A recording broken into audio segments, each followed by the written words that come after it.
This is Kenneth the K-Rock Klein. I'm joined by head coach of the ETBU women's soccer team, Erik Solberg, for another edition of the ETBU Sportsnet Coaches Show. Of course, we all know the drill by now. Coach Solberg, I'm starting to think that every sport should have a standing system, much like soccer's, where you get 3 points for a win, 1 point for a tie or an overtime session, and no points for a loss.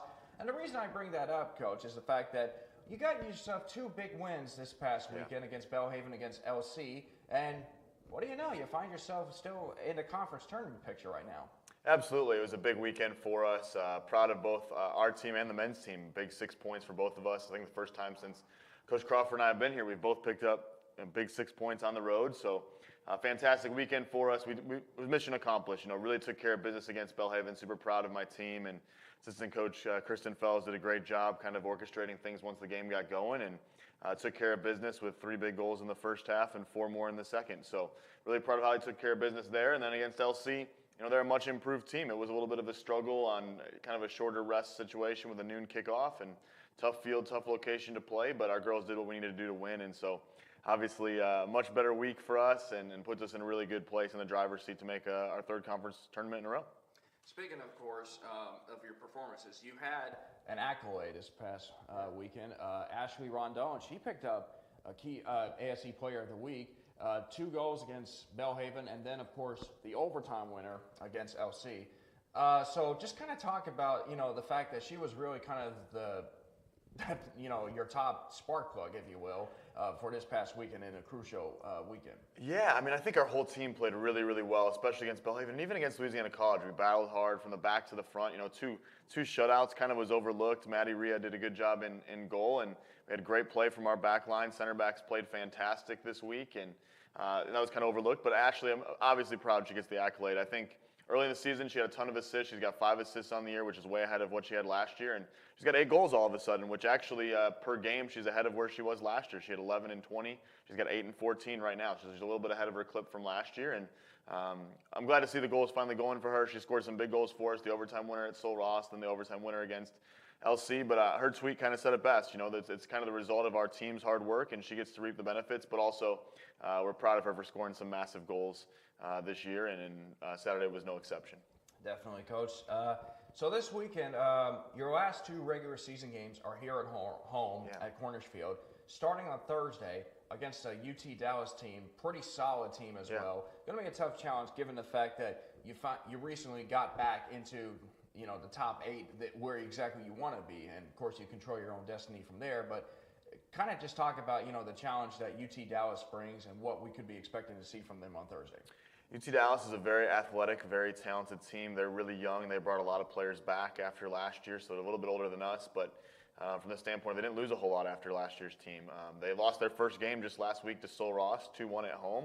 First time they've given up 2 goals in a game. They've got a ton of shutouts on the year. They're very good defensively. And they present a little bit of something different in their formation that we don't really see from any other team. So if you come out to Cornish Field, it'll look a little different. They're very aggressive in the attack.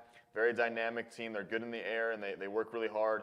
They do some things different on set pieces that we'll have to be careful of and be aware of and scout as well. But really good team, well coached, and we'll see how they respond. It's their first loss of the season. They just picked up against a team that we beat. So we feel very confident that if we play well here at home in what probably is going to be rainy, cold conditions, we've got a really good chance to win the game. But we also know they're going to be playing a little bit edgy, a little bit hopefully looking for a rebound game after suffering their first loss. So it should be a great game. Obviously, a win or a draw is huge for us. Probably gets us in the tournament almost guaranteed. So definitely a win does. So we hopefully take care of business, get 3 points on Thursday, and then Saturday is just all fun. Definitely. Saturday, of course, all fun. Last game of the season against Howard Payne, but more importantly, it is senior day. Yeah. Now, for the most part, you pretty much have a young team, so so you would be returning a lot of core players for next year, but you will be losing some key members from the team. Just the senior class that you had this year, what was it about them that, even if this season was been an up and downs year for you, what was it about them that brought this team together? Well, Meg's been around since my first spring here. She's the only player that's played for somebody else besides Coach Fellows and myself before we got here. And she's seen the transformation of the program, and we've seen the transformation of her as a player. She's adopted a great positive attitude. She was a captain as a junior and then returning as a senior. Fantastic young lady. Has really gone from being kind of a player that we try to challenge into, hey, how many minutes can you play our first year? And she's always up for the challenge. She likes to prove people wrong.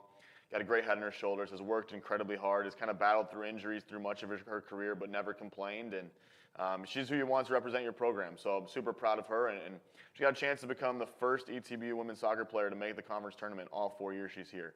So that's an incredible thing that we're trying to play for her, and obviously get the win on senior day. And then Crystal Monzon Hernandez. I remember our first meeting when she came over after being valedictorian at Marshall High School, wondering if she could do both the soccer thing and the biology thing. And she's handled herself with such class and presence off the field.